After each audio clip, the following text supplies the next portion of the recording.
In the 1800 and 1802 preface, published with the collection Lyrical Ballads, Wordsworth made a number of core statements that were to change poetry forever and give the preface the status of a manifesto for British Romanticism.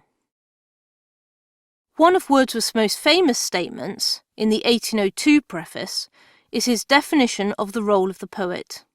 He asks, "What is a poet?" and states, "He is a man speaking to men." Such a statement is fundamentally democratic. The poet is no different from you and I. But he is clearly a communicator.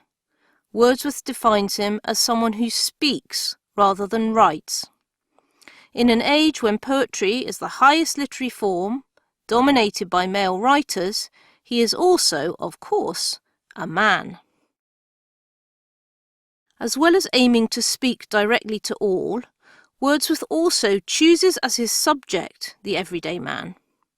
Again, this is making the political point that poetry is for everyone, that all men and women are capable of feeling deeply and responding to the world around them, not just the gentry. This decision cost Wordsworth dearly in the reviews. He was much mocked for making ordinary people his subject. Wordsworth also, most controversially of all, turned his back on the fancy, ornate language of 18th century poetry and aimed instead to adopt the very language of men.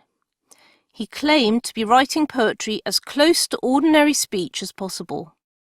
This is an admirable principle, but hard to put into practice. Finally, Wordsworth declares that all good poetry is the spontaneous overflow of powerful feelings.